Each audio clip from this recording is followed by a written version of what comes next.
Okay, all right.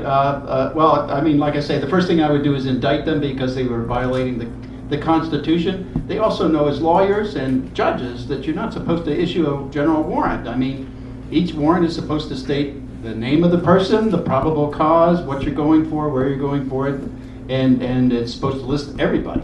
So instead of issuing one warrant to Verizon saying turn over 110 million U.S. citizens' data, well, they should list the names of all of their subscribers and the probable cause why they're after them. I mean, they're after them for law enforcement. That's really what they're after for. And they don't say that, they don't admit that. They were doing all this in secret because they knew it was illegal. Second Circuit said it was illegal. Right, the Second Circuit Court of Appeals just ruled about a week and a half ago that this was illegal. I mean, I knew that from the very beginning. In October of 2001, that's when this started. And it started with AT&T, not Verizon. And AT&T was second in line, and they're about according to the numbering scheme of their orders, there's a maximum of 78 other companies participating in this program, business records transfer. And I would say that one question that Mike Morrell was a former deputy director of CIA. He was being interviewed by somebody about a couple days ago, and he was trying to support the 215, the Patriot Act section that was justifying this bulk acquisition of telephone records. And the interviewer brought up the Love-In program that was done at NSA, Love Intelligence, and at NSA and CIA. They all have direct access to this data too. FBI, CIA, and NSA. The CIA and FBI use of the data is not monitored by Congress or anybody in the courts. There's no oversight of that at all, and there's no record of anybody trying to see what they're doing.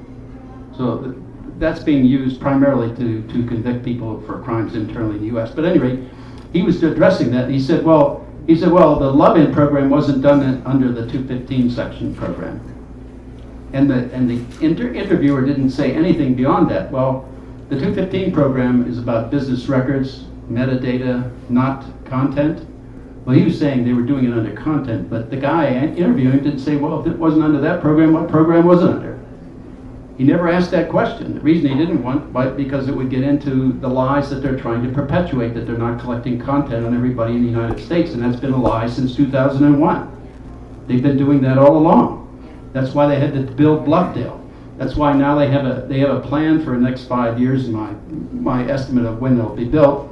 They have a plan for a 2.8 million square foot facility on Fort Meade. And that is almost 3 times the size of Bluffdale. That's because they're planning on Bluffdale being filled in about 5 years. But the only reason we know about that is because anytime they want to do a building like that, they have to submit an impact statement on the environment. And of course, when you watch those, you can pick up what their intentions are.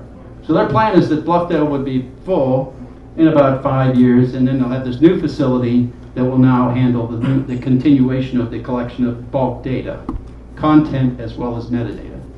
I mean, for metadata, if you had a room this size, it could handle all the metadata on every domain, a very possible relationship that anybody could have for everything in the world for about 50 years. You wouldn't need any more space than that, just in this room. Everything else would, the real reason for all that space for storage is for bulk content collection. Anyway, the idea is that we got to get these lying courts out of the way. These secret courts that make secret decisions on what is and what is not constitutional. I mean, this is ridiculous. That's not a decision that you make it in a secret court, in secret, in a democracy. That's because right now we don't have one. So that's why I figure they should be indicted.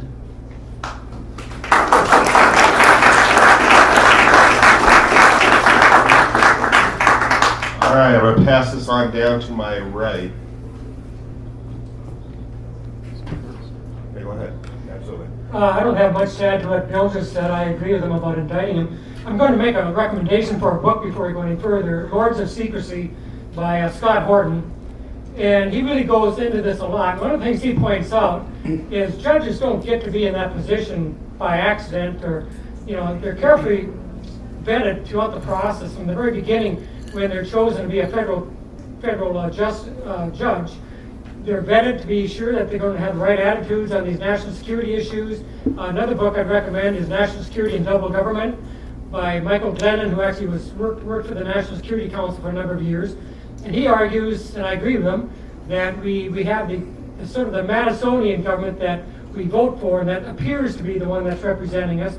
But then we also have the Trumanites, that he calls them, coming out of the post-World War II National Security Act that created the National Security Agency and the CIA, and that they become such an entrenched bureaucracy within our government on national security issues that they fundamentally have taken over foreign policy, development, and all these other issues that go to maintaining security supposedly, which includes keeping track of all Americans. And they've got the judges in place that are pretty much going to go along with them because they've already been carefully vetted. So the problem is so deep right now that there's a lot of work to do, and the first step is to become better informed about it. And I think that's one of the things that are lacking in the American people.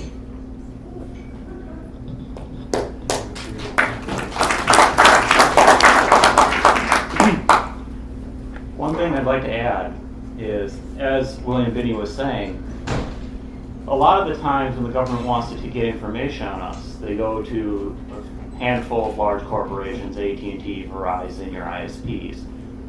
One of the things that's allowed the FISA court to become so powerful in what they can obtain from us is all this data is now centralized.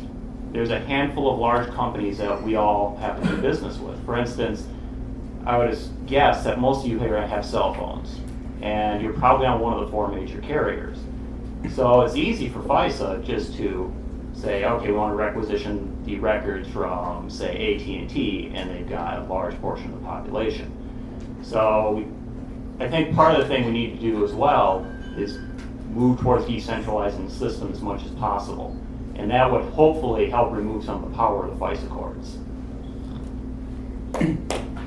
Wonderful. I have a follow-up question to ask you, though. Can you name, you said 78 companies that were in the process. Can you name some of those for me? Let me say, I don't know the specifics of it, but I just made that estimate based on the serialization of the order issued to Verizon in the second quarter of 2013. See, that was order BR 1380. So it was the Business Records 2013 80th order. So that what they're doing is issuing an order to each company independently so that none of the companies know all the other companies participating. So each company gets their own little order. So it started out with AT&T. I'm sure they were the first ones in the pit because they were the first ones participating in October of 2001. Then it got Verizon, should be number 2, next biggest one. That's Fairview Program and Stormbrew Program in the upstream collection process. That's those 2 companies. So I figured order number 1, this was the second quarter of 2013. So order 1 and 2 was AT&T Verizon quarter 1. So order 79 and 80 is AT&T Verizon quarter 2, and the others are made up of the numbers in between are all the other companies, maximum, if you assume that all those orders are issued to companies. So you can't have any more than 78 companies participating at that time. That was 2013. There may be more now, but that also includes things like banks, anybody with credit card things, any of the banking systems or any of the credit unions, things like that, anybody with a large population of data and that NSA wants. Also, some of the internet providers may be in that, in the PRISM program, for example. So it may be part of that too, but it also probably involves other international or multi-country corporations that cross boundaries, go to Europe and Asia and Africa maybe.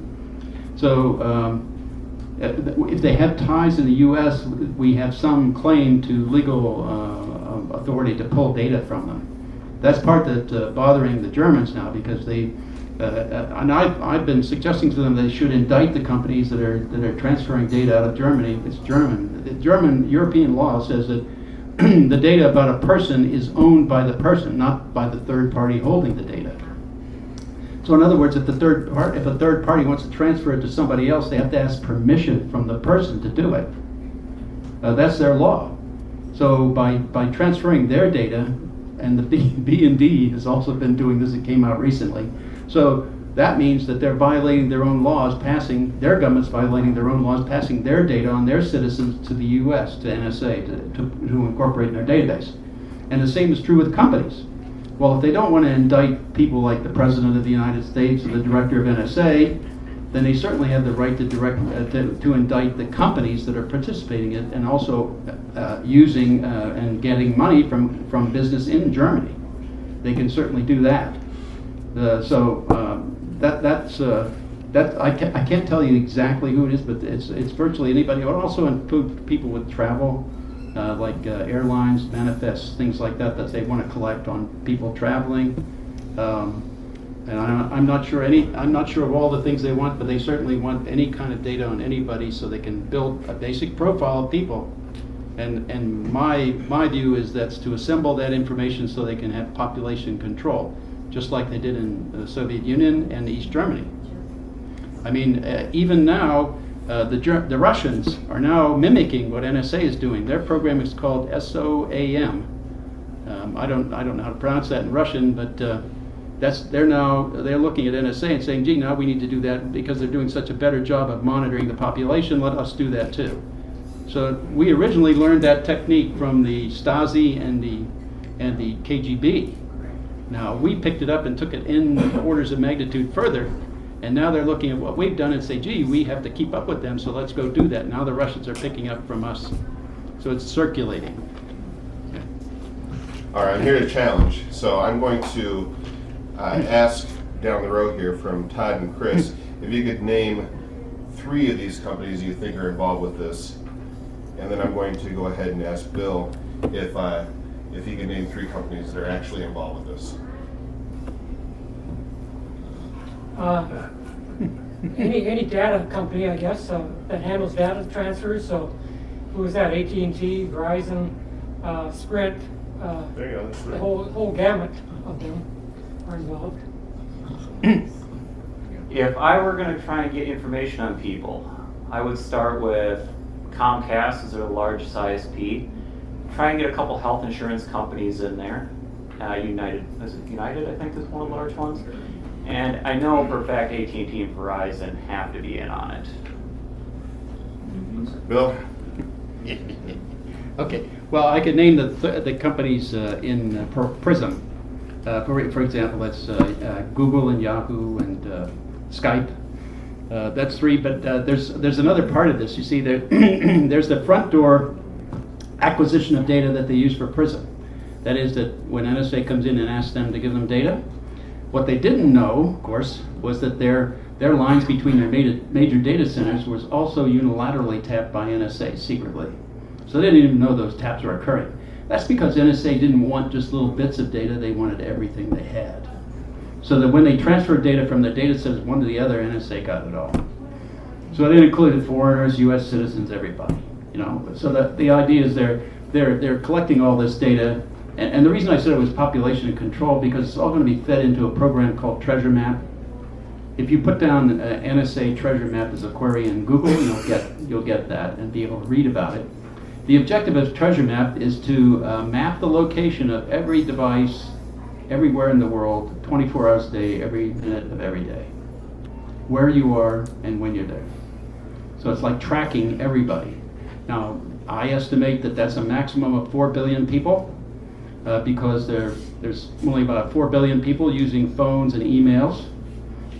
There's I would estimate about 3 billion who don't have access to those devices. So that means they're tracking everybody that's in the modern world, and first and second world, mostly a lot of them. So third world countries probably less, but the objective is to do that, and do that they need information as well, because the Treasure Map program gives them the what or where and when you're there. From the other programs, they get content as well as metadata, so that tells you who you are, what you're doing, why you're doing it, and perhaps even the wham of intentions of capabilities, things like that.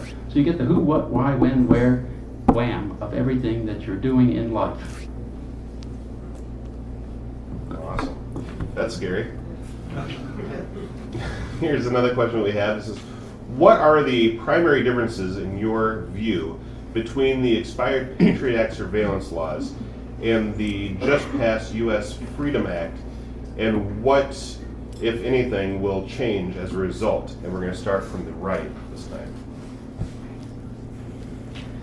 Well, my conversations with Bill Binney over the last year or so, he's pointed out that there's so many different authorities that are used for gathering all this information that, and then I know I've heard this from Bill first, but then just the other day, a law professor whom I respect came out with an article pointing out that even with Section 215 being invalid, there's still all the authority under what the government is claiming is actual authority to continue doing everything that they're doing.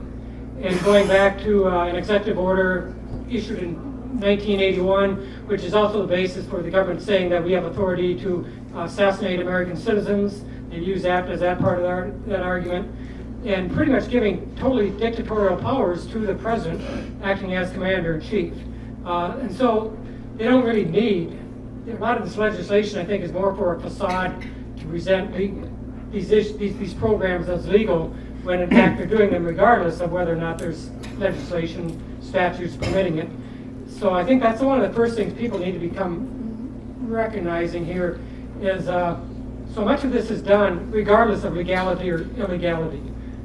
These agencies have come to believe that they're the only thing standing between us, or at least that's their claim, and perhaps a nuclear weapon going off in the United States. And so they always frame the argument that we have to balance security against rights, constitutional rights.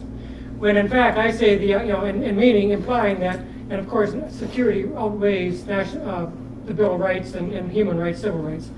But in fact, I would say they get that the opposite. The whole point about the Bill of Rights, and I'm going off on a little bit of a tangent here, pardon me, but the whole point of the Bill of Rights was to provide the largest expanse of minds being applied to a problem, especially in national security. And so we don't want to have a centralized decision-making authority like the Soviet Union did, Nazi Germany did, coming up with great schemes to maybe invade Russia, until you get to Stalingrad, or maybe to go into Afghanistan like the Soviets did in the 1980s until you get destroyed and have your economy broken down. But instead we want to have a wide variety of people coming to these decisions and judging them more wisely than that. Now we've gone the way of the totalitarian states. We've centralized decision making down to a few people such as the head of the CIA, NSA, and a few others who've really become the central planning committee, you could say, for national security and foreign policy. And that's where the real danger begins. And why do they need all this information? Well, again, like Bill has already said, population control. I'll probably get into this a little bit more, but it's really the techniques that you would use as if they were running a counterinsurgency against the American people in the world. Tracking everybody, and part of counterinsurgency is to human mapping. You gather intelligence by whatever means, so that you can basically draw a map connecting everybody to whoever else they may have connections to, so that you can look and say, well, Bill Binney knows Todd Pierce, and Todd Pierce has said something wrong, therefore there must be, a conspiracy there, or whatever. And that's the danger. We're adopting totalitarian techniques of population control, and that's the real purpose. We haven't seen it go as far as it can go, but who's to say who will be president, say another presidential term from now or two? The whole point of the Bill of Rights, the Constitution, was to prevent that sort of situation from even developing, and now we've created the conditions where it's almost inevitable. That pretty much covered everything that I was going to say. One thing I will add is I haven't seen I say it was the caveat, I haven't seen the version of the Freedom Act that was passed, but originally one of the safety measures they claimed to have was that they would have the private company storing the data and the NSA would have to go through with it, go through them to get it.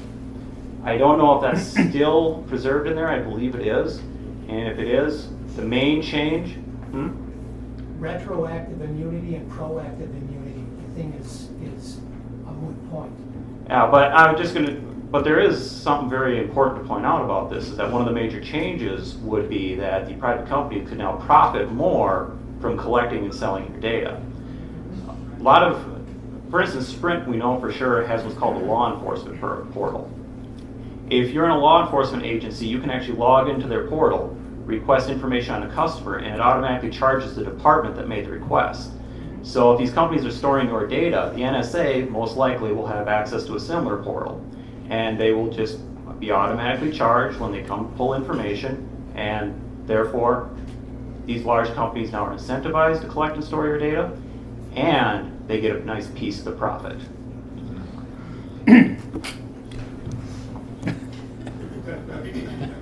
Thanks. I really don't know I haven't seen it yet, but effectively what that means to me, now if I were sitting in NSA looking at the designs of systems worldwide, I'd say, okay, instead of making one query into a central base, I'm making a distributed query. Okay, I'll do that. That's all that it does, right? It makes it a distributed query. In fact, the systems we set up were based on distributed queries because we had many storage sites around the world. So it didn't make any difference.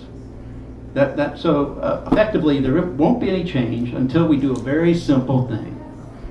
We insert into some law somewhere, I don't know, House and Senate can start this, that says no intelligence community agency is permitted to have any U.S. data in their database unless they have a warrant conforming to the Fourth Amendment of the Constitution that states the name of the individual and the probable cause as to why you're collecting that data.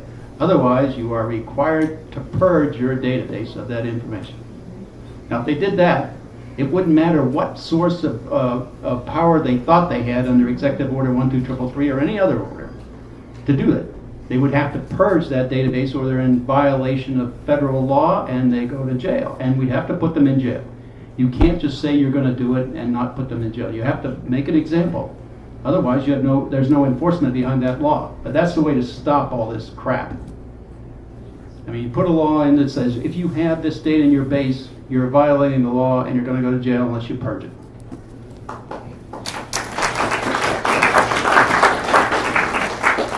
All right, I do have one that came in on my phone from a personal friend that is a congressman. He asked me to stay. He asked me to keep his name quiet, but he wants to know. The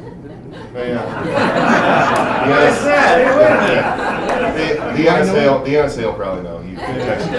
It's cool. But it's to explain what the treasure map is.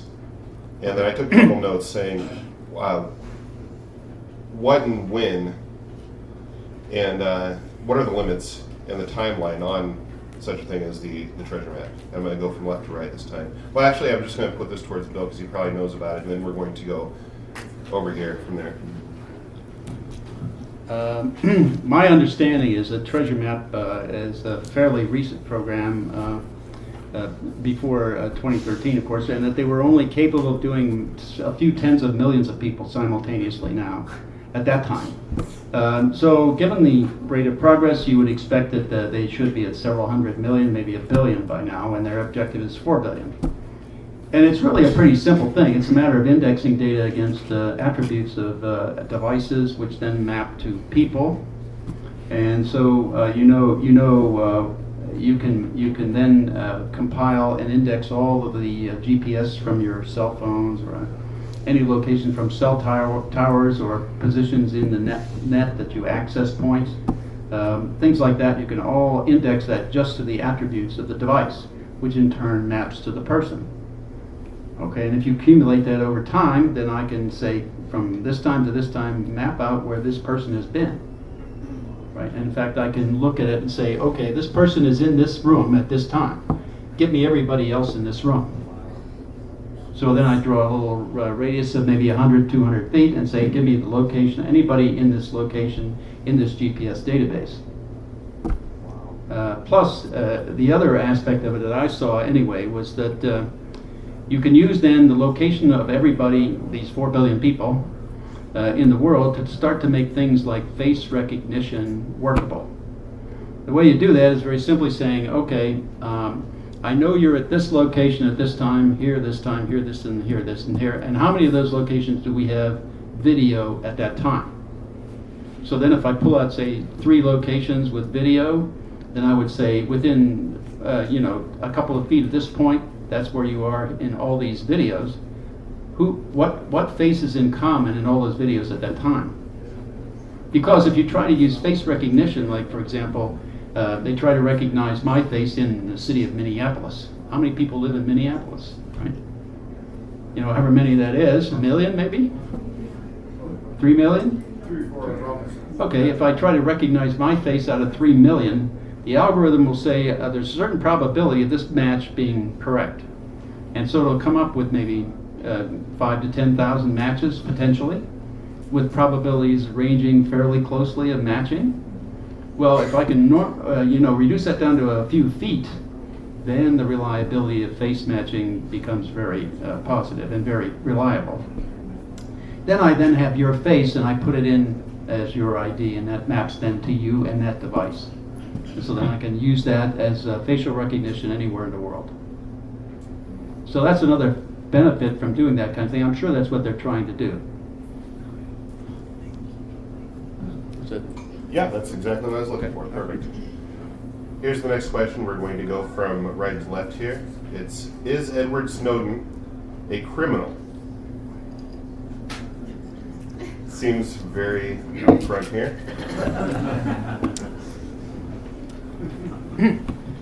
No, he's not a criminal. He should be a hero to the American people. You know, we have a constitution created with checks and balances, and one of those checks is the free press. What's supposed to be a free press, and as we know, pretty much the press has gone along with everything these days. And you know, the only way you're going to hear any real information is find a website that carries something about Bill Binney or 2 other people. So the last line of defense, constitutional defense, I would say, is whistleblowers, and that's why we passed whistleblower protection laws, and you know that we don't support or don't enforce. So no, Snowden, and the same with Chelsea Manning, they came across information of illegality by our government, and they revealed it. And here's the thing: so many people, knee-jerk reaction was, well, they told the enemies this and that. For example, in the case of Manning, and then somebody too about the Abu Ghraib prison. Well, guess what? The enemy has all this information already. They've got anecdotal information. They knew what was going on in Abu Ghraib. The only people in the world who didn't was the American people. And the point was, what Abu Ghraib was doing, it was acting as a combat multiplier for the insurgents.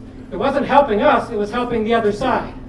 And that goes to the whole problem of centralizing these decision-making authorities in such a narrow body of people, because typically the military is taught to think very narrowly.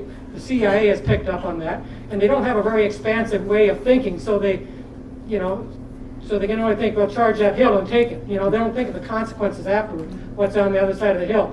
You know, is there an ambush? All these other things. What's going to be the effect on the people? And that's exactly what happened to Abu Ghraib. So we by getting that information, we were able to stop those things taking place there, and actually to elevate ourselves a bit, you know, in spite of all the harm. Whereas if we had continued on without getting that information and never fixing those problems, it would have just given more and more of an incitement to the insurgents, costing more and more American lives.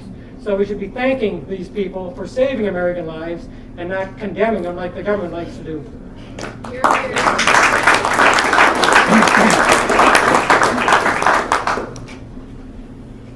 Is Edward Snowden a criminal? That's about as much of a trick question as I could hope to hear today, because I can't think of any definition of which he would be considered a criminal except under the United States government's own laws. To look at what he did, we often, bring up the fact that he blew the whistle and showed us what the NSA was doing in spite of the law, but he also did something else. He showed us just how poor the general security of our infrastructure is.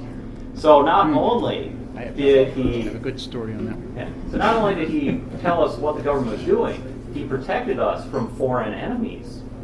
Consider China or Russia. If they wanted to exploit a network here, it was much easier to do before Snowden made his leaks, because we weren't focused on security as much then. So by what he did, he has not only helped promote democracy and freedom by informing us what the government is doing, he's also protected our infrastructure from foreign attack. And as far as I know, from my understanding, that is the NSA's job, they say. So I think he was just doing his job. All right. I have a couple stories I need to tell you, just because you'll get a kick out of them. But I answered that same question on the USA Today on TV. I don't know, early last year. They asked me about what I thought should happen to Edward Snowden. And I said, well, I thought he should be indicted for stealing government property. That's true. But I said also, I believe that the law should be applied equally to everybody. And so, and that it should be executed in chronological sequence of the crime. Therefore, we have to start with indicting George Bush, Dick Cheney, Hayden Tennant, all the members of the FISA court, all the members of the House and Senate Intelligence Committee, all the attorney generals since the 2001, and that's the Bush administration, okay? And you do the same people for covering up in the FBI, the CIA, and the NSA, and then you go to the Obama administration and try the same people for the same kinds of crimes, then you do Edward Snowden, okay?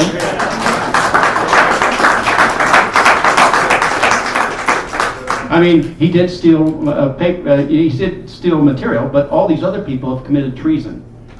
They're the ones who committed treason. They're subverting the entire Constitution of the United States. That's treason. That's against the founding principles of this government.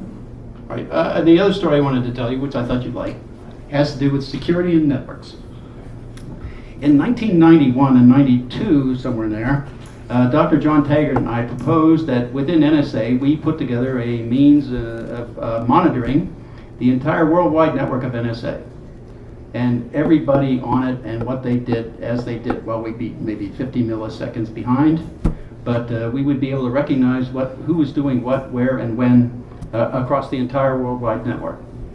And we lasted a month and a half with that suggestion. We ended up with two groups opposing it. One were the analysts. They said, you mean you're going to watch me? I don't want you watching me. I'll do my job, you do yours. These are the NSA analysts watching everybody else. I thought that was funny. Anyway, then the other group opposing us were the managers of NSA. I mean, they said, you mean to tell me you could see where I move money from and to? Yeah. You mean you could see what programs are succeeding and which ones aren't? Yeah. You mean you can tell me return on investment? Yes. You mean the Congress can look at that? Yes. You're not going to do that. Okay? Well, that killed it right there. So we lasted a month and a half. But that's because that meant they had no oversight whatsoever of their network and who did what on it. And that's why Snowden could do exactly what he did. Say, could I ask a question? Yeah, go ahead. I'd like to ask of Bill. Just that, I don't know how many people have really heard Bill's story and the other people that he worked with and how he came to notoriety. Could we just Point of a gun. Could you just give us some background, perhaps? Yeah, sure.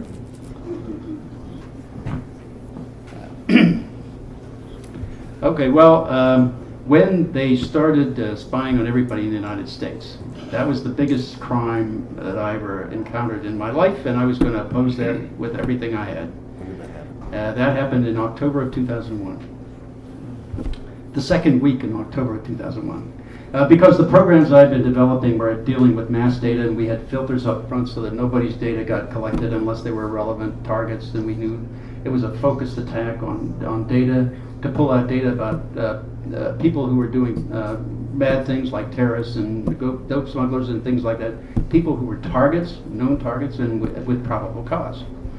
And or anybody associated with them or in near proximity of a social network with them, or other kinds of rules we were preparing to implement, like if you used a cell phone in Afghanistan or in the mountains of Afghanistan or in Inmarsat or things like that, satellite phones in that area, we are going to look at you because of a high probability you're a terrorist, okay? Or the similar kind of thing, if you're in the jungle of Colombia and you're using a satellite phone or cell phone and we pick you up, we're going to look at you because it's a likelihood that you're either a member of the FARC or a dope dealer.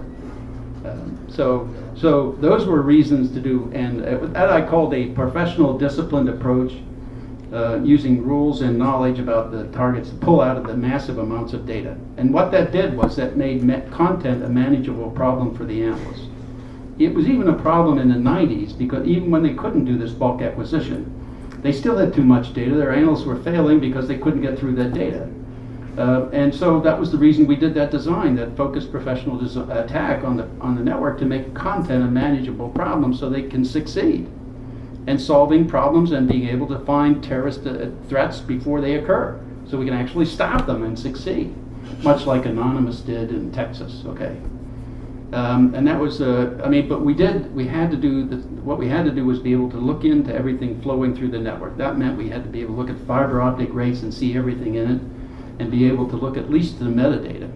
Because if you had to start to look at the data itself, you were doomed to failure because there was just too much of it. You couldn't get through it. You couldn't keep up with the fiber rates. But if you looked at the metadata, you could see the relationships and look at the relationships and use that as the rule to pull out data, and that's how we did it. But in the end, what they decided to do was saying, I want everything, so I'm cutting, I can see everything, so now I can capture it too, because we gave them that capability too. We shouldn't have done that, but we did. And so they turned off that filter up front and took in everything. And then they also got rid of all the protections, because under the rules that we were guiding, we were trying to conform to the Fourth Amendment. If anybody that came in was a U.S. citizen, we would encrypt all their attributes. In other words, if they were talking to a bad guy, we would encrypt their attributes until we could show probable cause. And when we could show probable cause, then we could target them.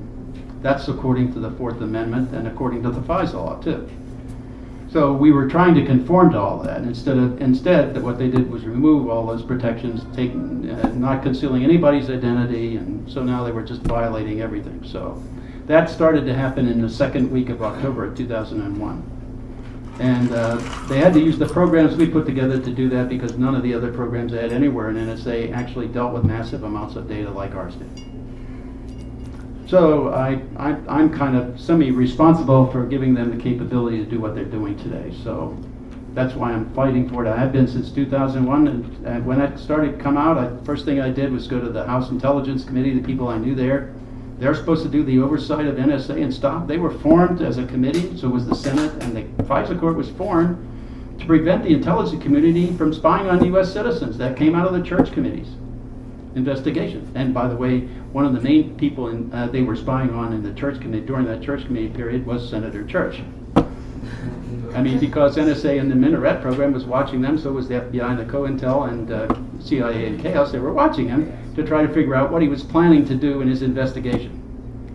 Well, they're still doing the same thing today, but according to Russ Tice, he's seen the transcripts of people from the FISA court, people from the Joint Chiefs of Staff, people from the Supreme Court, judges, generals, on the anybody 3-star general and above, I think they were watching. So, and all House and Senate members. So they were doing transcripts and still are, much like a Minaret program, or under J. Edgar Hoover, right? We had that kind of activity going on with the FBI. So it's the same thing. I mean, just it's on a grander scale. Instead of doing a few thousand people, we're doing everybody. So that program was one we were inventing then, and when they started using it against everybody, we had to leave, and we went to the different committees. We filed complaints even with the Department of Justice Inspector General, and went through various other members of Congress, and that was over a period of years. And then in 2007, they decided that we'd made too much of a nuisance of ourselves, and we needed to be stepped on. So they sent groups of 12 FBI agents to each of our homes simultaneously. Diane Rourke lived on the West Coast in Oregon, so she got raided at 6 o'clock in the morning, and Kirk Wiebe, I, and Ed Loomis and I live on the East Coast, so we got raided at 9 o'clock in the morning.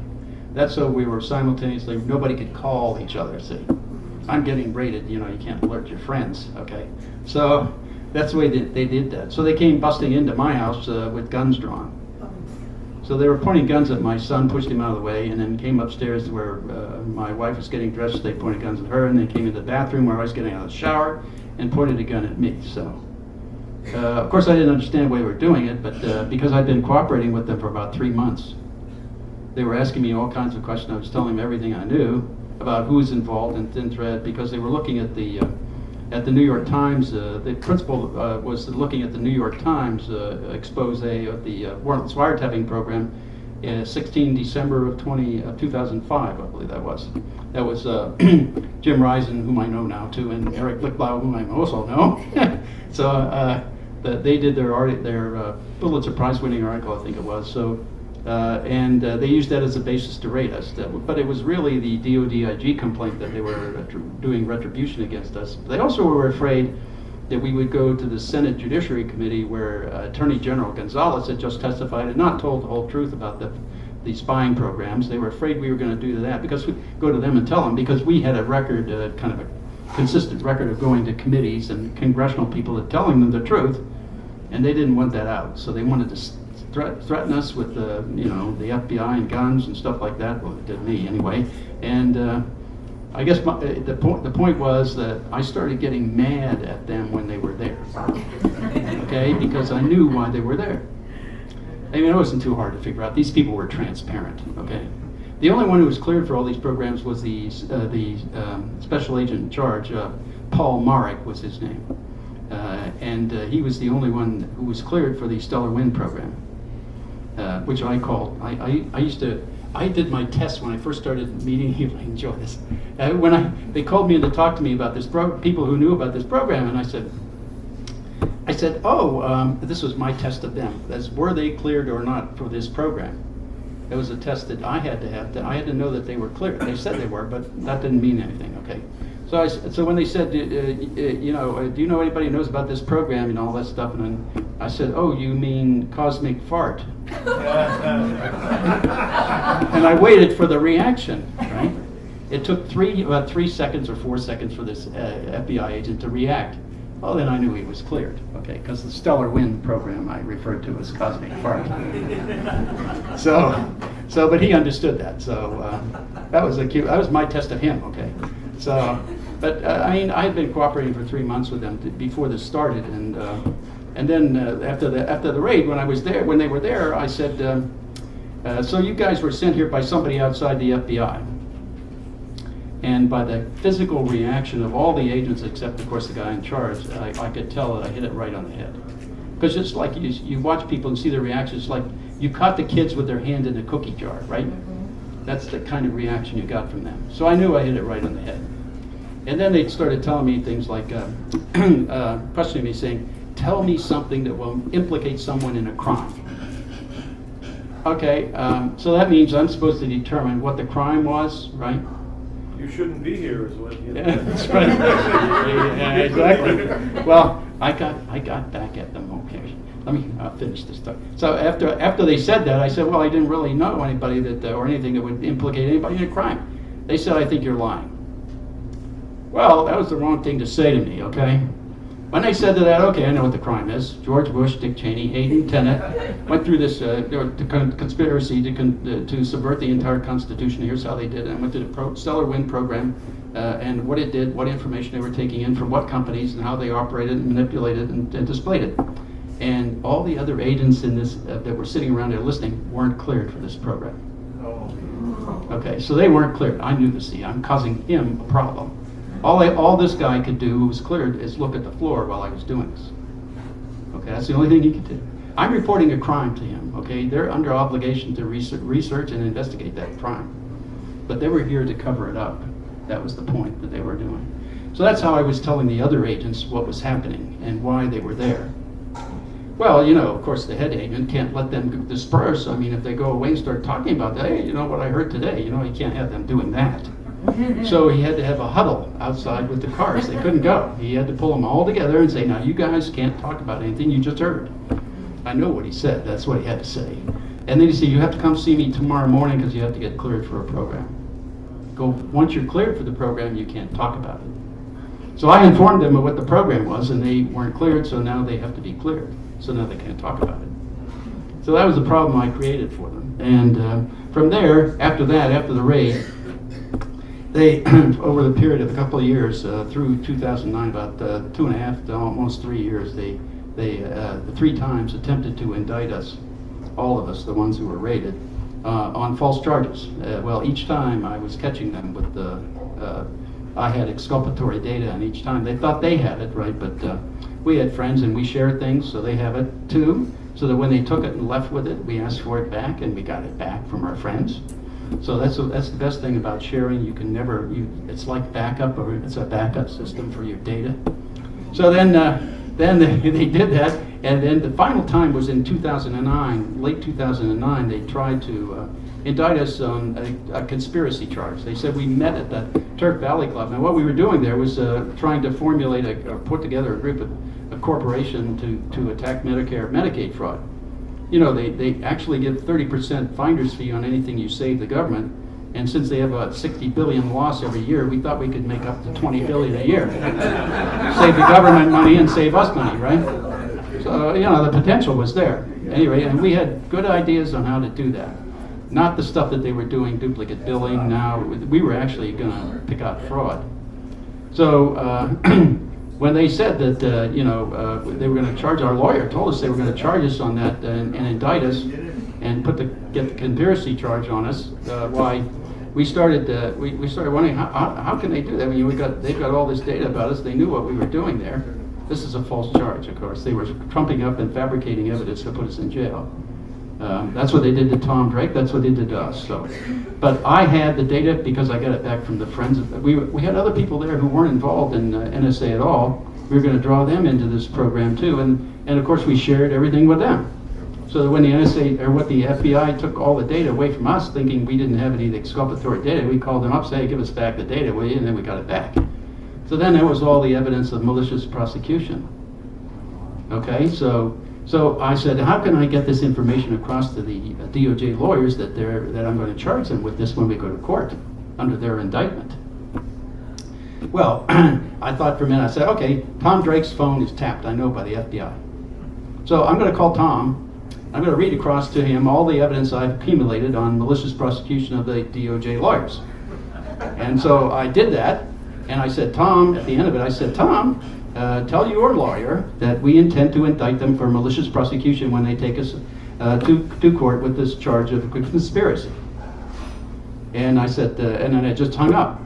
Well, then a month later, January, I think the 12th it was of 2010, we got letters of immunity from the DOJ. So that went away rather quickly, and our lawyer never knew what happened because I never told him what I did. Okay. Because I said, why should I tell my lawyer? He doesn't know anything anyway.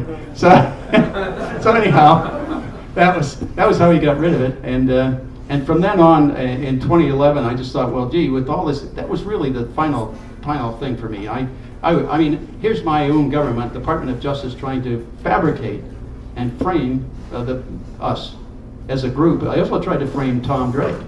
I mean, they took papers from his home that were marked clearly unclassified, drew a line through it. It's obvious they did it. I mean, it's on the court record. And they stamped it secret or top secret, and then charged him with having classified data.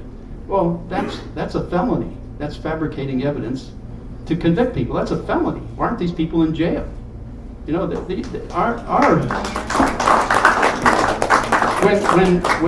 Dick Cheney said we're going to go to the dark side, he really meant it, and we really did. Okay, so that's my story. Now I just can't stop and let this continue without saying what I had to say about it. I mean, this is just terrible. I mean, we're losing our government here. Thank you. All right, to keep this nice and brief, I'm going to quote Kim Kardashian after her wedding vows and saying, let's make this short and sweet. We're going to move on to the next question. I'm going to ask from right to left in 2 sentences. 2. How can we push for corporations to not be considered to be people?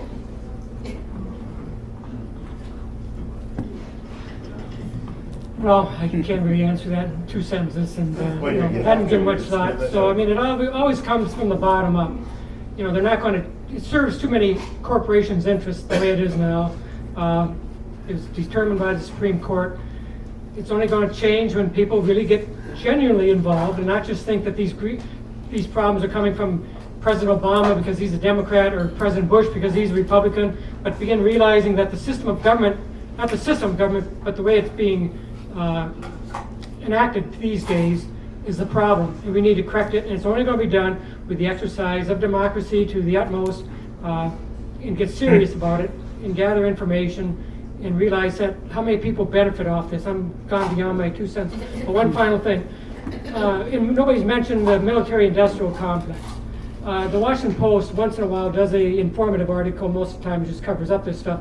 But they had an article a couple years ago about the immense amount of resources in the DC area, dedicated contractors to intelligence, analyzing whatever. And it's an incredible amount. In 2008, when I was out in DC and everything was going, falling apart here in Minnesota, the economy, the one island of prosperity in the entire country was Arlington, Virginia, and pretty much Arlington is the center of everything. It's the center of all these contractors, and nobody there was suffering whatsoever. Yep. It's prosperous, and it's good times, and that's what people need to realize is they're sucking the money out of our pockets and out of Middle America, and Middle America, including Virginia, and every place but Arlington, Virginia, and a couple of other places right around the DC area. And it's not because of the Health and Human Services Department, but it's because of the military, the Department of Defense, the intelligence agencies, and they're the ones who are taking the money and our prosperity away from us and the prosperity of our children to fund their own lavish lifestyle.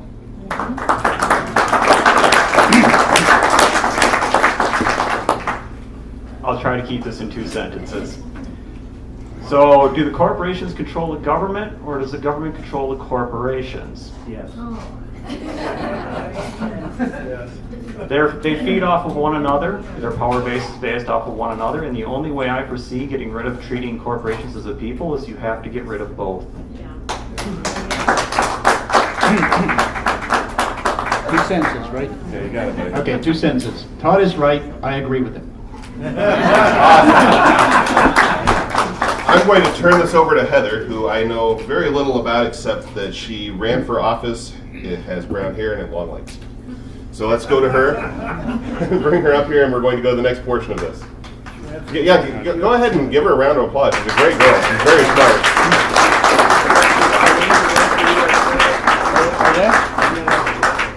She ran for U.S. Senate, if I remember right. She had just a bang-up job, too. We're trying to get Colleen, but Yep. that's a little better. Oh, okay. That's the story. Okay. Thank you. As he said, I'm Heather, and I have the audience questions, and I was trying to organize them in order because I think a lot of them are actually related. I think people wanted some clarification on a number of programs, considering PRISM, Stellar Wind, Trailblazer, Thin Thread, the FISA Amendments Act of 2008, CGAD, DARPA, the Teletech Holdings, Executive Order 12333. I really feel a lot of these are related. Can you elaborate on that? And how? Sure. Okay. DARPA is the defense department that deals with advanced research, and they hand out contracts to contractors and the universities and so on to try to do technology developments. Usually it's over the horizon and you never see it, which means it's money that's spent on advanced research that never produces anything. That was my view of them when I was there, and I wanted to do something that I can see, bring something over the horizon back into view, will ya? So they kept working over the horizon. It was something like you could do, indefinitely and say, well, I'm thinking ahead. You're always thinking ahead and you never really produce anything. So that was the way I viewed them anyway. Sure. Well, they spend a lot of money, $3 billion a year back in the 90s. So, but the other programs, PRISM, that's all these. A lot of these programs are data acquisition programs. That is just functionally, it's data acquisition. They give different names to different companies or to different operations. Like, if we're going to query the companies, it's PRISM. Okay, if we're going to tap directly up the fiber lines for data, taking it in real time as opposed to after the fact asking for it, then it's multiple programs. We'll call the overall group of them upstream, and each one will be, each company will have a different name. Like there are exceptions there, like Fairview is AT&T, Stormbrew is Verizon. Oakstar is actually foreign companies, okay, that deal directly with NSA. Okay, and some of them, the only one I knew was the Polish one, and then they subnamed that one. It's called Orange Crush. So there's all these names, but it's really data acquisition. They're doing this to confuse everybody in Congress that wants to look into the programs. Because the more names you have, the harder it is to understand what they're doing. That's exactly why they do that. Okay? So what are some of the other ones there? In conjunction with that, when did some of these programs start? Because my understanding is some of this started before 2001 and before the Patriot Act. There's some implication that I need to get out here. Joe Nacho is a guy who used to be the CEO of Quest. I met with him and talked to him a bit because I knew he was probably framed like they tried to do to us, and he didn't catch them, so he went to jail for about 5 years. Okay, so but that got rid of him. But they approached him in 27th of February. It's in court records. 27th of February of 2001, about 7 months before 9/11. And it was somebody from NSA, and they asked him to produce all the records of his customers, every U.S. customer as well that he had, and give all that data to NSA. So that was the plan even before 9/11, okay, was to take in data. He refused, okay, he said, produce a warrant signed by a judge and I'll give it to you. And they never did. But what they did was they went after him criminally, got him convicted, and that was the example they used every other CEO. Okay, that's how you threaten all of them. You put one of them in jail. Well, that's how we should handle our elected officials. Right? That's how we should do it. They've obviously been committing these crimes. We need to put them in jail. I blame what's happening now on Jerry Ford. Why? He pardoned Richard Nixon. Richard Nixon he was indicted and he was going to go to court for the crimes, the Minaret, COINTEL, all those programs, the programs that are exactly similar today, except they're on a much larger scale. If you read the indictments against Richard Nixon, they're the same things that are happening today.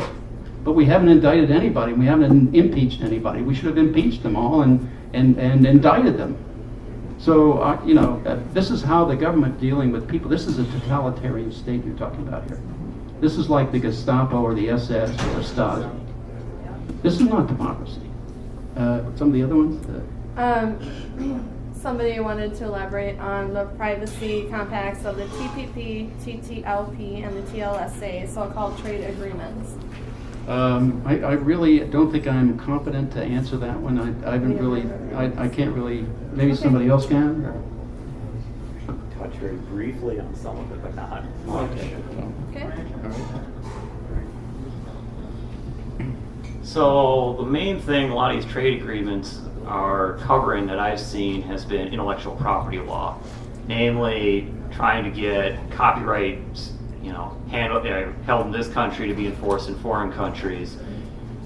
And honestly, if you look at the entire, how they're being negotiated, they're keeping the entire agreements in secret. They won't actually release what the agreements say for public scrutiny. And that right there should be a big red flag to everybody. Okay, I wanted to add one more thing. The main program I didn't address was Stellar Wind. Now, Stellar Wind is not an acquisition. If you take all these different named acquisition systems and for different companies and different, whether you have wiretaps or you're looking at satellite access or something like that, it's different names. And if you take that as acquisition of data, then when you pull it into your database, you partition the domestic to one side. Now, all that domestic data, then an analysis of it and the collection of it and storage of it is called Stellar Wind. It's dealing with the domestic side of collection and domestic anything that pertains to domestic analysis of domestic data or collection or acquisition or any use of that. Okay, so and the others are named in different programs. Like when they talk about, we don't want to, when they were talking about the 215 program, it was the secret interpretation of 215 program. That when they say that, they talked about it as one program. Well, it's not. It's like 14 different programs, okay? The one program, the Stellar Wind part of it that contributed to Stellar Wind, was the one that was domestic. And that's easy to tell. If you're looking at phone numbers, anything started with a 1 is generally either the United States or Canada. That's pretty simple, okay? And I should tell you another story. When Senator Wyden asked the director of NSA, how many U.S. citizens do you have in your databases? It was kind of hard to avoid that, okay? So they went away, said, I can't answer today. Okay, so they went away, and then they sent him in writing. And in writing, they told him We can't tell you that because it would be a violation of the privacy rights of U.S. citizens. This is in writing, okay? I call this the arrogance of power, and the intelligence agencies think they own the government, okay? That's saying you go away. Well, what they should have done is cut their budget by 30% right there.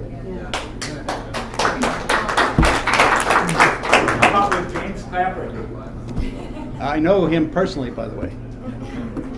Let me just Not add wittingly. something. Just going to the point that you made about secrecy. Here we have an international trade agreement, and it's secret. You know, here we're supposed to be in a democracy, and we have just a couple people making the decision whether or not they're going to do it. People's livelihoods are at stake. So, same problem as everywhere else we're seeing in national security. It's all secret. We don't know what's going on.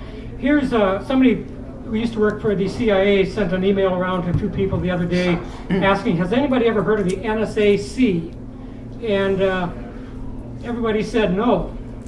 And there's just a couple things out online. Did a quick search, and it's something that's really within the Department of Justice and the FBI, but it's totally secret. Nobody knows what it is, including some journalists who are really on top of these things. And but they've got a huge budget, and they've got the authority to track U.S. citizens, not just foreign citizens. So it's really our own internal Stasi now. We have, let's stop kidding ourselves, we have the infrastructure of a totalitarian state. Whether or not they've set up concentration camps yet, that's beside the point. The infrastructure has been created.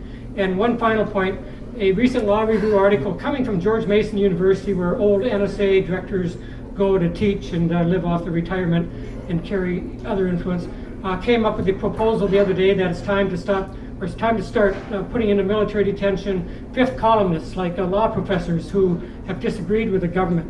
We're at that point. We're at that point right now. It's just the who's going to be president here in the next term and how far they're willing to go. Dick Cheney, if he was there, we know how far he would have gone. He would have set up concentration camps way back in 2002 for U.S. citizens, not foreign-born terrorists. Can I add something to that?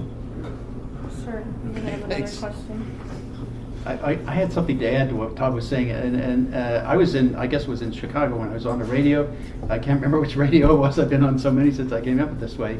And I was asked about this plane flying around. What was my best guess of that? I said, well, to me, it looked like it was part of this operation. And what they're doing is having a sensor up there that's sensing all the cell phones that are in any location where they aren't getting geopositioning on them. So that now they have this massive amount of data on all the cell phones active in the city and where they were at the time. And then that's going to feed into things like treasure map.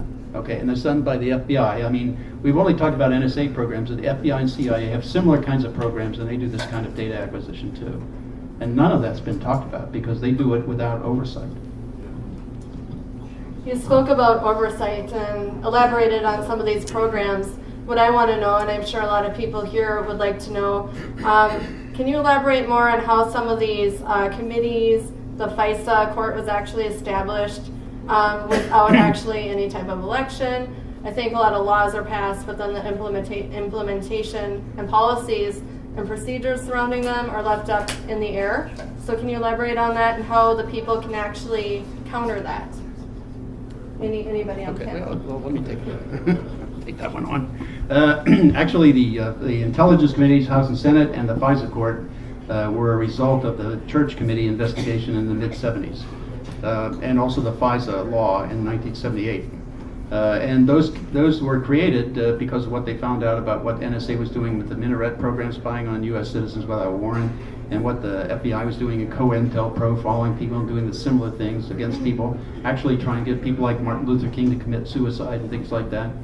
And the CIA had their similar program called Chaos, doing the same thing against the same set of people, enemies of the White House, basically. People opposing the war, Vietnam War.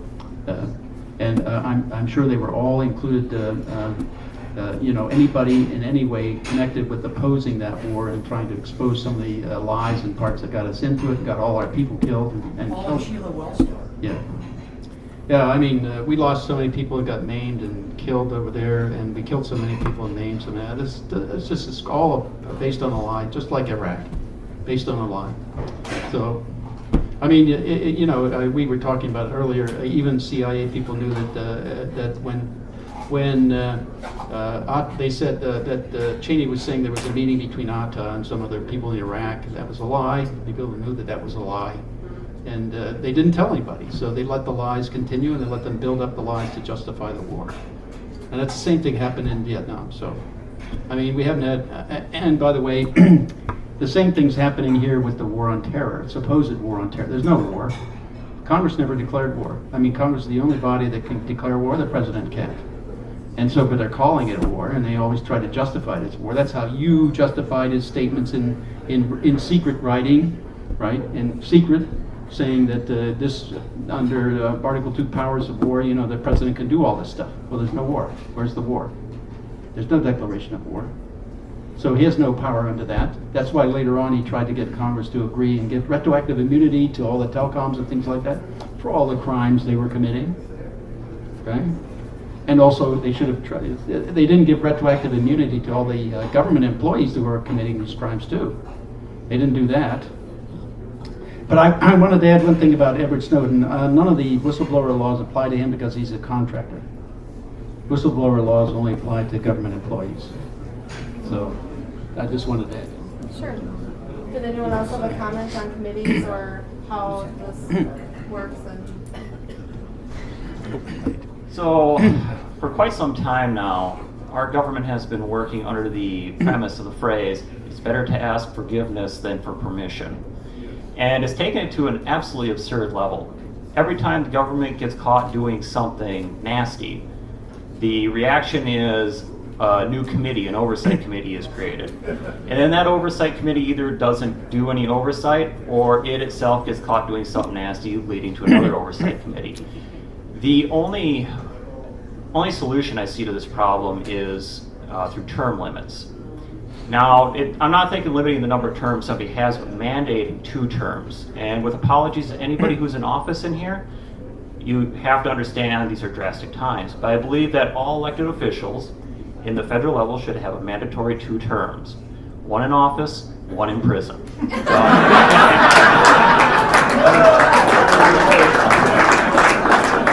I had a better idea. Chris just made an excellent point. I wanted to say, and we learned this with the torture report. We saw how the CIA was actually infiltrated into the committees. And this is not a secret from what I understand. A number of people have told me this, that they are infiltrated into various government agencies in DC that might have any effect, possibility of touching the CIA, so they want to know what's going on. And so we have a broken down oversight system to begin with. What's the solution? What they always sell this on, and is the fact that we're at war. And going to Bill Binney's point that we're not legally at war, but yet they can sell that to people so easily, and people that supposedly are skeptical of government, yet they'll just fall in line, click their heels together as soon as you say, we're at war. There's some Arabs over there that are threatening to kill us, and we got to do this or that. And here's another country we need to go in and depose and have regime change. And probably almost 50% of the people are ready to immediately, again, click their heels and fall in line. And that's one of the things we've got to break down. This is what American citizens can do. These war claims are bogus. Al-Qaeda never consisted of more than a couple of hundred people who were involved in Afghanistan, fighting amongst each other, and any talk of a caliphate only meant that back in 1920, the caliphate was taken apart, which only meant that it was the Turkish caliphate that had existed for hundreds of years and never threatened the West, and was something that we easily lived along with, and no different than the Vatican, but it's been exaggerated into by Islamophobes into this threatened, second coming of the Nazis. So you got to begin looking and listening with skepticism to these fanatics, because that's what Reagan described them, who are trying to tell us that, the Muslims are coming and we got to all get to the shore and with our guns because, they're going to invade any minute. It's a bunch of BS. And we need to, until we get away from this permanent, and here's a term they're using now, persistent war. The state of persistent war, meaning, this one might end, but there's going to be another one right around the corner, so let's just get used to it. I mean, I've actually seen articles saying that. We got to break that system down. because that's what allows the military-industrial complex all of its immense profits. They pay for think tanks in DC to keep promoting wars, and that's the first place to start. Until we get out of this war paradigm, we're not going to break the stranglehold that the military-industrial complex has on us. So that's the place to begin.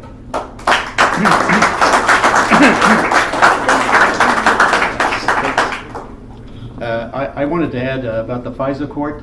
The FISA court is appointed by the Chief Justice of the Supreme Court.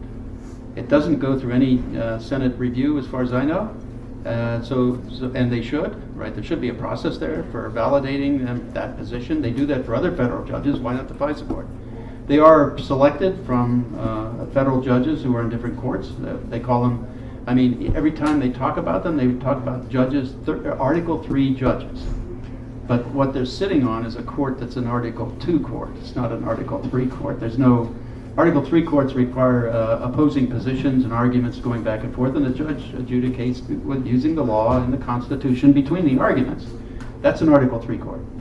The Article 2 court is on the 6th floor of the Department of Justice, and here's the government side and no other side. And there's no argument. All they have to do, they can't.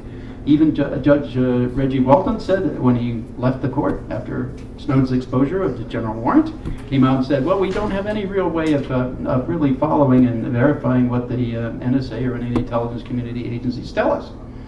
And it's exactly right. He has zero capability to do that. That's why I was advocating that hackers should be hired to represent the Congress and the courts, Article 3 courts, not this makeshift Article 2 court, and be authorized and cleared to go into any government agency anywhere and look at every database they've got and everything they've got in that database and verify every process that any of them are using and look at what all the analysts have as tools to work with on their desks and see how they're operating and what all data they're looking at so that it can verify what's really going on. There's no verification process now. Trust but verify, the only thing they can do is trust. The other thing I wanted to say was I had my own suggestion as to how to fix this problem. The shortest version was 3 regiments of samurai one night. Okay? The other version said, let's have an Article 5 states constitutional convention, and where we change the entire rules for electing people to go to Washington, and we randomly pick from the phone book every 2 months. We won't do any worse, okay? We can't do any worse, right? I mean, plus you get a bunch of people who are honest, most of them anyway, so that's certainly different. And then you get a bunch of people who want to balance a budget because they have to at home, right? So they'll have an idea how to balance it. We don't have that now, right? And then you'll get a bunch of people who want to work together to solve a problem, most of them. So you'll get a Congress and a Senate and a White House that will really want to do something for the people. And then no lobbyists can lobby them because they're not going to be there next time. 2 years later, they're gone. The new group's in. That's true. That's true. Civil service, right? That's exactly what it was intended to be. You know, public service by the citizens of the country.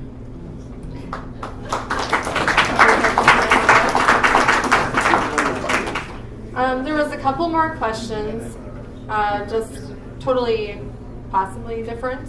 What do you think about Jim Comey, Robert Mueller, and the 2004 resignation from the FBI? And that's to any panelists. I know about that one. I know about that one. You do? Yeah.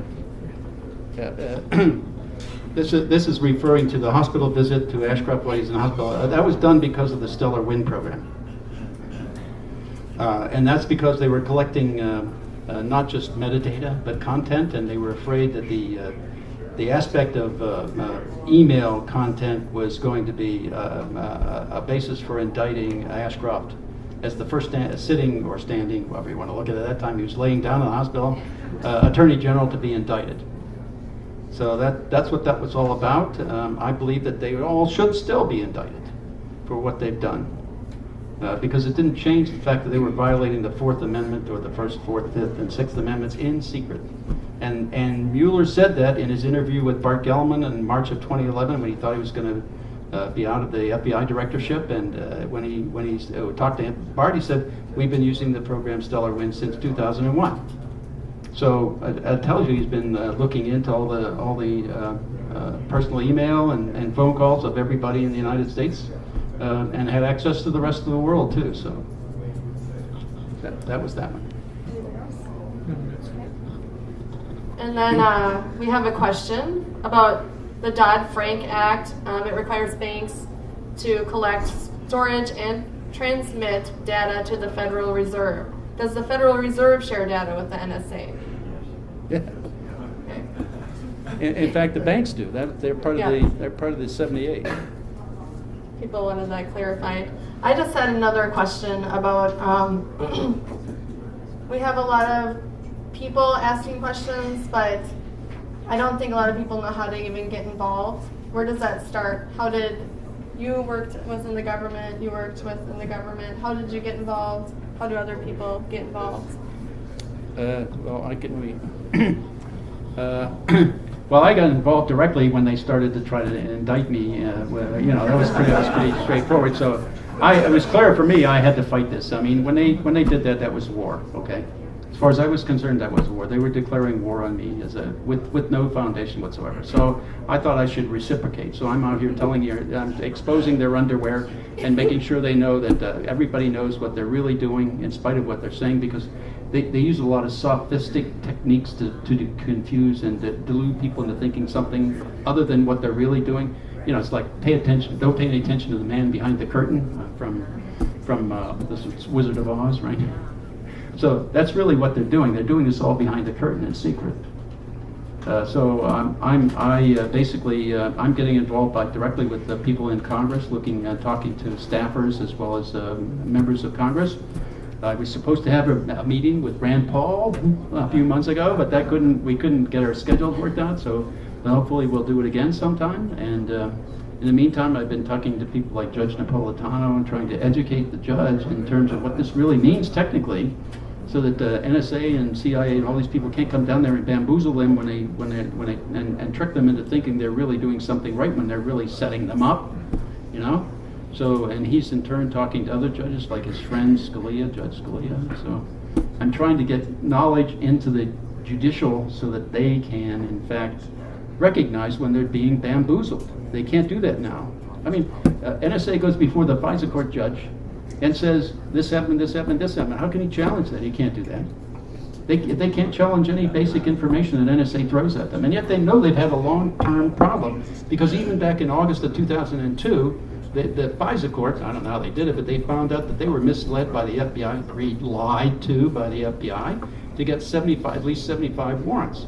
Well, they've been doing that all along. That's not new. So here's this court that's basically worthless, and they should be forced to go into an Article 3 court where they have to argue out in the open, where they can be contested by somebody else, not sit behind in a secret vault doing stuff, which is what they're doing with that court. So I think we should abolish it or indict everybody in those courts. I think they're a real shame. They brought shame upon the judicial process of the United States.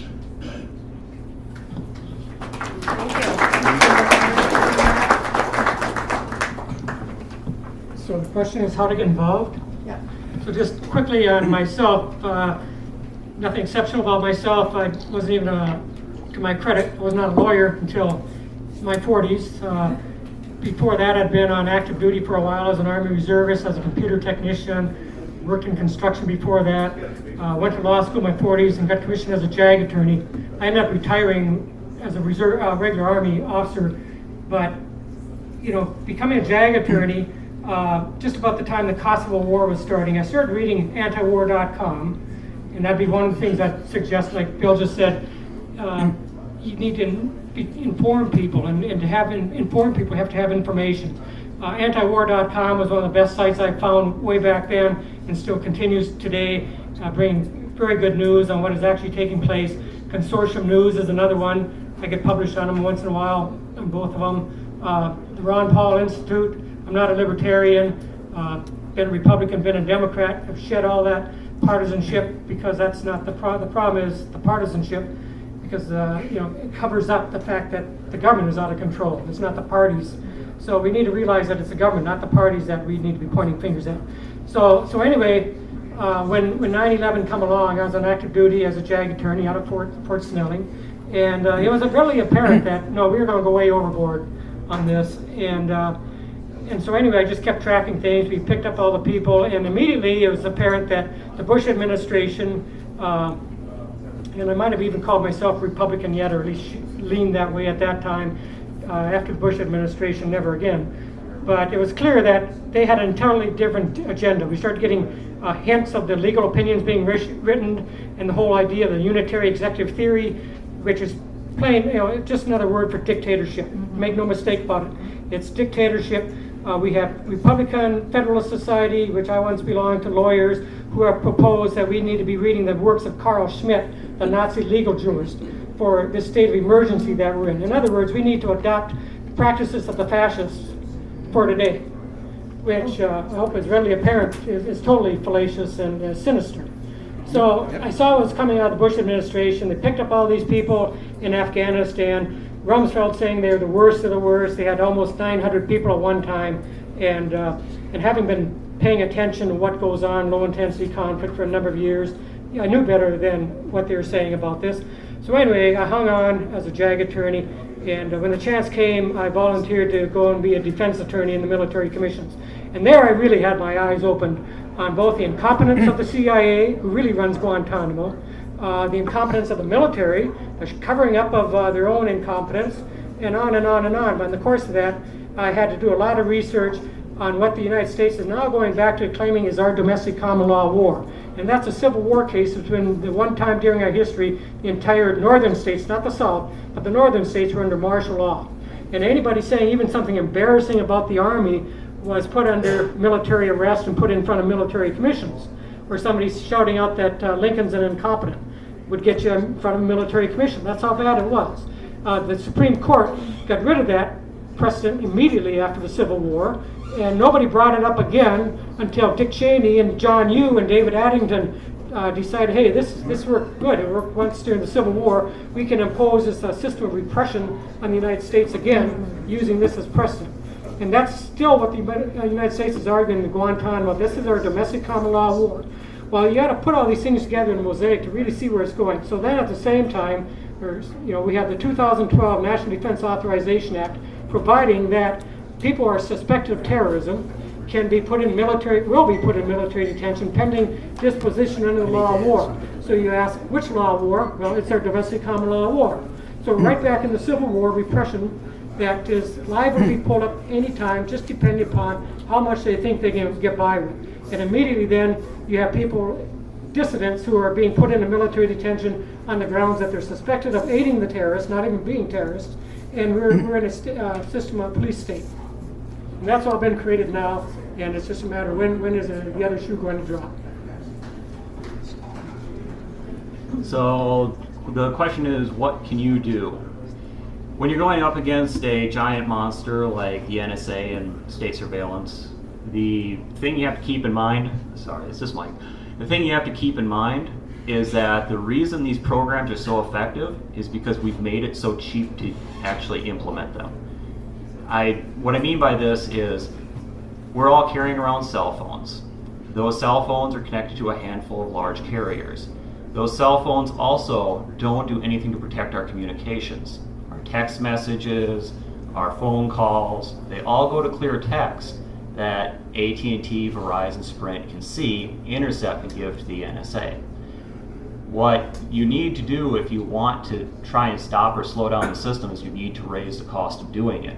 And that comes from all of you having to start using secure tools for communications. Now, I won't get into a whole lot of detail here. I will say that I am with a group called Crypto Party MN. We are going to be having an event on part of B-Side Security Conference, June 13th and 14th at the Target Common Plaza. If you would like to learn about secure communication tools that raise the cost of doing state surveillance like this, feel free to show up. It's free of cost, and we will take all the time you need to teach you how to use some of these tools. Thank you, that's very helpful. Thanks. Website? Do you have a website? Just go to bsidesmsp.org. That'll have the event information. I wanted to add something to what one of the subjects that Todd brought up there. That was the NDA, National Defense Authorization Act. The section he was addressing there was Section 1021 that authorized the president to declare somebody a terrorist threat, to have the military take them off the street and incarcerate them indefinitely with no due process.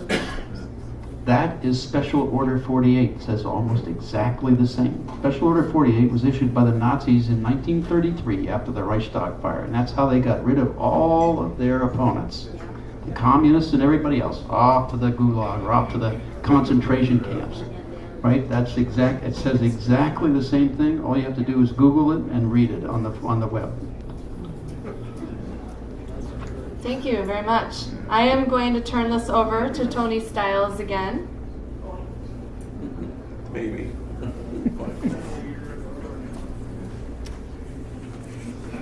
Has some additional comments to make. Thank you very much. Thank you.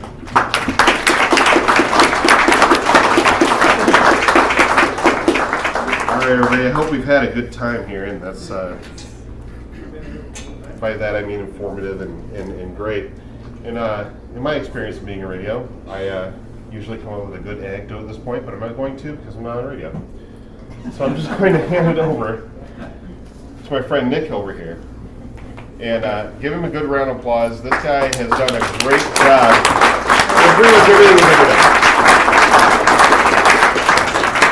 Microphone doesn't stretch that far, Nick. I don't need that. All right, go for I it. can handle it. Can you hear me? Yeah. All right, perfect. Thank you very much, panel. Thank you, Mr. Benny, for showing up. I think this has been great. Has it been fun? Yeah. Thank you, Tony. Thanks especially to Heather for putting all the questions together. Let's give Heather a hand. And give yourself a hand for showing up and coming up with wonderful questions and participating.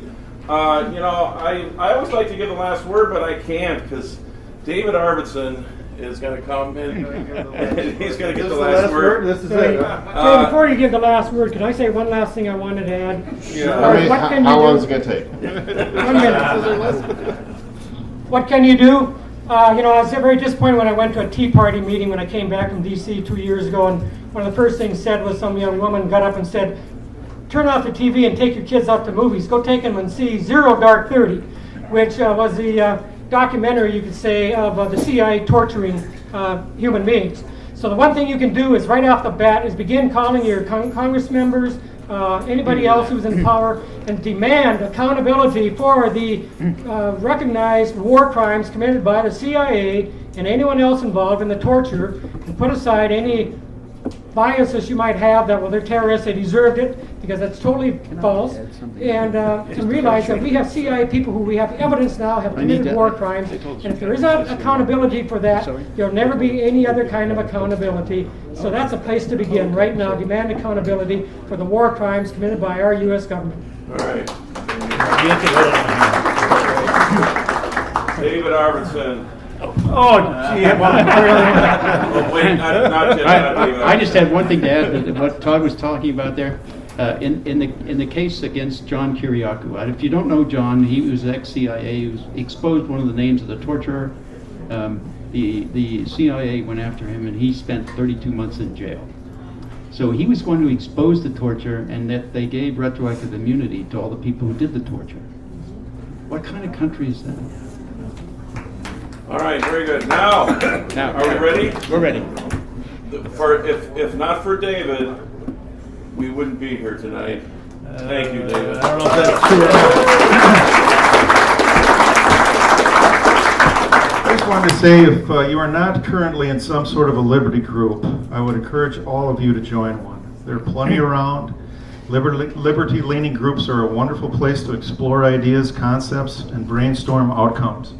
Some groups, like those led by my friend Nick, have been around and doing just that for many years. Some others are relatively new.